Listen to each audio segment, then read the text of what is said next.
दुनिया में हर इंसान चाहता है कि उसे सुंदर दुल्हन मिले, लेकिन सोचिए अगर शादी के बाद घूंघट उठाते ही वो दुल्हन भूतनी निकले तो आपका क्या हाल होगा। आपका तो पता नहीं, लेकिन भारत के बिहार राज्य के दरभंगा जिले में एक नेहरा नाम का गांव है, जहां ऐसा ही कुछ हुआ है। आइए आपको पूरे किस्से पर लेकर चलते हैं। नेहरा नाम के इस गांव में स्थानीय लोग बताते हैं कि बहुत साल पहले इस गांव में एक नौजवान की शादी हुई और वो जब वापस दुल्हन लेकर लौट रहे थे, उस समय में डोली में बिठाकर दुल्हन को विदा करने का प्रचलन था। जब डोली उठाने वाले रास्ते में थक गए तो उन्होंने उस डोली को एक पेड़ के नीचे रख दिया और आराम करने लगे और उनकी आंख लग गई।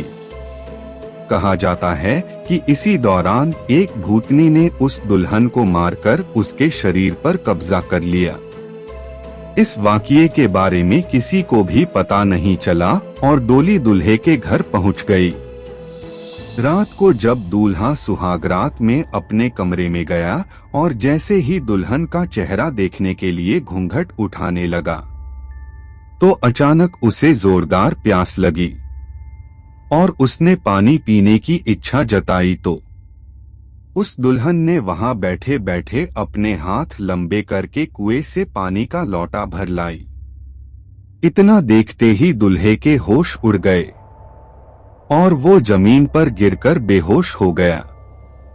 और जब उसे होश आया तो उसके सामने उसकी दुल्हन एक भूतनी के रूप में बैठी थी और उसने दूल्हे से कहा कि तुम मेरा राज जान चुके हो, इसलिए तुम्हारे पास मैं नहीं रह सकती और ऐसा किया तो तुम्हारी जान जा सकती है।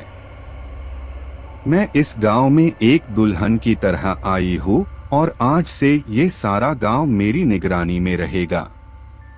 सारे गांव वालों को बता देना कि वो अपने घर में रखा चूल्हा अगर उत्तर में हो तो उसे दक्षिण में रखे, जिससे गांव उन्नति और विकास करेगा।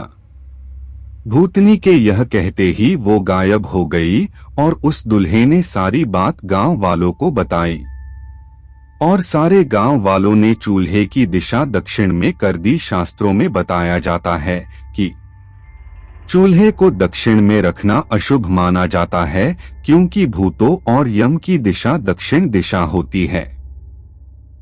सामान्य चूल्हे को कहीं भी इस दिशा में नहीं रखते, लेकिन इस गांव के लोग कहीं भी चले जाएं, लेकिन अपने घर के चूल्हे की दिशा दक्षिण में ही रखते हैं।